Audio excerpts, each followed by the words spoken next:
Family court कौटुंबिक न्यायालय म्हटलं की कुटुंबातले वाद विवाद आणि त्यातून या सगळ्या वातावरणात म्हणजे न्यायालयाच्या परिसरात आणि वातावरणात पसरणारं नैराश्य हे तर ओघाने आलं। परंतु हे नैराश्य ही निगेटिव्हिटी दूर करण्यासाठी नागपूरच्या कौटुंबिक कोर्टानं फॅमिली कोर्टानं एक नामी उपाय शोधून काढलाय।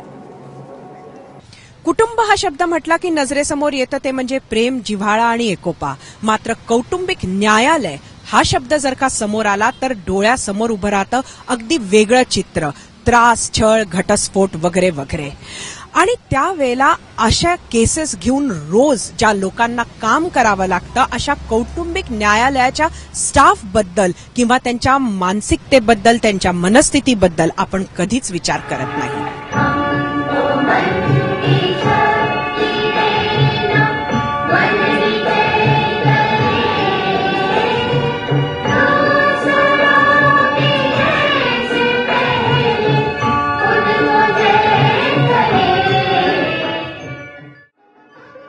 शाळा नव्हे, हे न्यायालय आहे, नागपूरचं कौटुंबिक न्यायालय। पण न्यायालयात जिथं गुणगुणणं हा अवमान मानला जातो तिथं प्रार्थनेचे हे सूर एका सकारात्मक विचाराला प्रेरणा देतात। प्रेयर जर सकाळच्या वेळेला आपण घेतली तर या प्रेयरमधनं सर्वांचं मन अगदी प्रफुल्लित राहतंच। आणि लेट जे कर्मचारी, आधी काय होतं की लेट यायचे कर्मचारी, तर या प्रेयरमुळे सर्वजण अगदी 10:30ला शार्प, 10:15ला अगदी सर्व आमचे कर्मचारी येऊन 10:30ला आमची प्रेयर सुरुवात होते।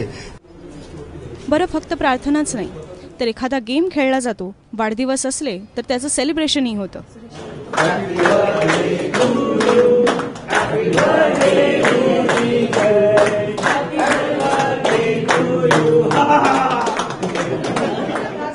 उल्लेखनीय काम करणाऱ्यांचा सत्कार होतो।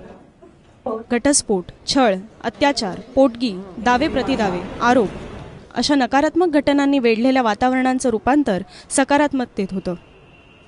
इतर कोर्ट्सपेक्षा फॅमिली कोर्टात जे निराळे ताण, जे कुटुंबातले लोक इथे येतात आपापले रडगाणे घेऊन, तो ताण काढण्याकरता म्हणून ही प्रथम होणारी प्रार्थना अतिशय महत्वाची आहे। शिपायापासून न्यायाधीश आणि पक्षकारापासून वकिलांपर्यंत सारे एक झालेत। कार्यक्षमता वाढलीय, मनःशांतीही मिळू लागलीय।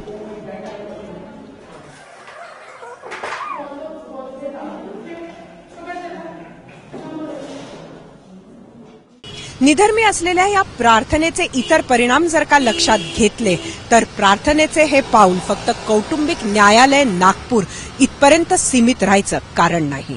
कॅमेरामॅन सुरेश दोनाडकरसह सरिता कौशिक, एबीपी माझा, नागपूर।